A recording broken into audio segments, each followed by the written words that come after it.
Shalom, selamat pagi jemaat sekalian yang terkasih. Bagaimana kabarnya hari ini? Semoga kita semua sehat-sehat dan senantiasa memuji memuliakan Tuhan dalam segenap hidup kita. Jemaat yang terkasih, saat kita sedang bahagia, mungkin tidak sulit untuk memuji dan memuliakan Tuhan. Tetapi saat kita sedang mengalami kesulitan dalam hidup, dapatkah kita memuji Tuhan senantiasa? Tentu ini bukan hal yang mudah. Mari kita membuka bagian firman Tuhan dari Kisah Para Rasul 16 ayat 25 sampai 26. Tetapi kira-kira tengah malam, Paulus dan Silas berdoa dan menyanyikan puji-pujian kepada Allah, dan orang-orang hukuman lain mendengarkan mereka. Akan tetapi terjadilah gempa bumi yang hebat, sehingga sendi-sendi penjara itu goyah.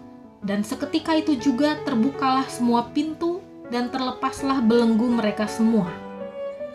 Jemaat yang terkasih, yang melatar belakangi Paulus dan Silas masuk penjara adalah karena pada saat itu Paulus dan Silas berhadapan dengan seorang perempuan tukang tenung, di mana hasil tenungannya itu mampu menghasilkan keuntungan besar bagi tuan-tuannya. Paulus dan Silas lalu mengusir roh jahat yang merasuki perempuan tukang tenung itu, dan akibatnya si tukang tenung tidak bisa lagi mendatangkan uang atau keuntungan kepada para tuannya.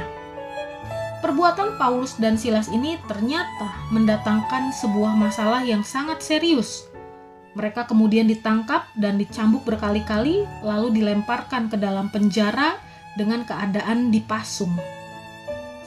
Sebagai manusia biasa, bisa saja Paulus dan Silas kecewa kepada Tuhan karena mereka sudah melayani Tuhan dengan membebaskan seorang wanita dari roh jahat. Seharusnya mereka dipuji, diberikan penghargaan karena telah menolong jiwa seorang wanita yang terbelenggu roh jahat. Namun, justru yang mereka dapatkan adalah mereka disiksa dan dipenjara. Jemaat yang terkasih, Paulus dan Silas sama sekali tidak kecewa terhadap Tuhan. Mereka juga tidak butuh pujian fana dari manusia dalam pelayanan mereka. Mereka hanya fokus untuk melayani Tuhan dengan membawa jiwa-jiwa kepada Tuhan. Paulus dan Silas tetap bersyukur kepada Tuhan. Mereka berdoa dan menyanyikan puji-pujian bagi Allah. Mereka melakukannya dengan berani, sehingga narapidana lain pun mendengarkan mereka. Paulus dan Silas, kondisinya sudah dicambuk, dipasung, dipenjara, betapa menderitanya. Namun, mereka senantiasa memuliakan Allah dengan menaikkan pujian bagi Allah. Ketika mereka memuliakan Allah, terjadilah gempa bumi yang hebat dan pintu-pintu penjara terbuka. Kepala penjara pun sangat panik pada waktu itu dan mengira bahwa Paulus dan Silas telah melarikan diri. Ia hendak bunuh diri karena merasa dirinya gagal sebagai kepala penjara. Tetapi Paulus berkata, "Jangan celakakan dirimu, sebab kami semuanya masih ada di sini."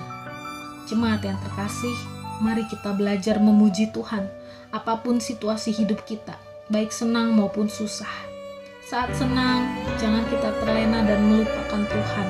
Saat susah, jangan kita merasa bahwa Tuhan itu jauh dan meninggalkan kita. Naikkanlah doa dan pujian kepada Tuhan.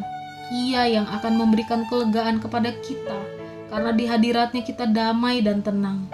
Ia yang akan membuka pintu-pintu kemenangan bagi kita atas persoalan hidup kita, seperti Tuhan telah membukakan pintu-pintu penjara bagi Paulus dan Silas. Jemaat yang terkasih, mari dalam situasi dan kondisi apapun, kita belajar untuk setia, memuji, dan memuliakan Tuhan. Amin. Tuhan Yesus memberkati.